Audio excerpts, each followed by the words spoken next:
మంచి చిత్రాలు తీస్తే అందరూ మెచ్చుకుంటారు. ఓటీటీలోకి వచ్చినప్పుడు చూసి ప్రేక్షకులు కూడా బాగా తీశాడు అంటారు. కానీ సినిమాకు రావాల్సింది డబ్బులు, నిర్మాతకు లాభాలు. అప్పుడే ఎంతటి మంచి దర్శకుడికైనా తర్వాతి సినిమా చేసే అవకాశం వస్తుంది.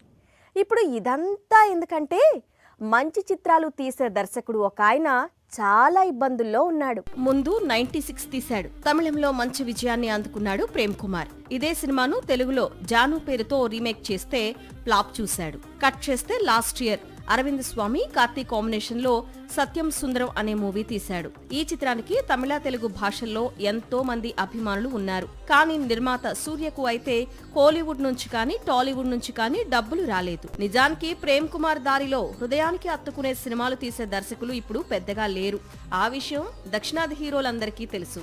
అందుకే ప్రేమ్ కుమార్ తో మూవీ చేసేందుకు ఒక దశలో ఫాహిద్ ఫాజిల్, విక్రమ్ పోటీ పడ్డారు. కానీ ఇప్పుడు ఇద్దరు హీరోలు ప్రేమ్ కుమార్ తో మూవీకి నో చెప్పారట. బాలీవుడ్, మాలీవుడ్ హీరోలు ఇచ్చిన డేట్స్ ఇచ్చినట్లు క్యాన్సిల్ చేస్తుండటంతో ప్రేమ్ కుమార్ ఇప్పుడు టాలీవుడ్ వరకు వచ్చిన తన తర్వాతి చిత్రాన్ని నానితో ప్లాన్ చేస్తున్నాడట.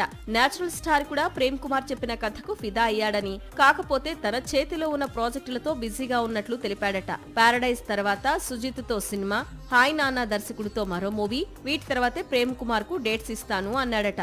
హీరోలందరూ బిజీగా ఉండడంతో ప్రేమ్ కుమార్ నెక్స్ట్ సినిమా ఎవరితో అనేది ఇప్పుడు హాట్ టాపిక్ గా మారింది. మరోవైపు 96 సీక్వెల్ స్టోరీని కూడా రాసి పెట్టుకున్నాడు ప్రేమ్ కుమార్. కానీ సేతుపతి, త్రిష డేట్స్ ఇప్పుడు అందుబాటులో లేవు. మరి ప్రేమ్ కుమార్ ఇప్పుడు ఏం చేస్తాడు, ఎవరితో మూవీ చేస్తాడు అనేది చూడాల్సి ఉంది. సాక్షి టీవీ ప్రసారాలను నిలిపివేయడం చట్టరీత్యా నేరం. సాక్షి టీవీ ప్రసారాల కోసం మీ స్థానిక కేబుల్ ఆపరేటర్ని వెంటనే సంప్రదించండి. డిటిహెచ్లో, ఇంటర్నెట్లో కూడా సాక్షి టీవీ ప్రసారాలను వీక్షించవచ్చు.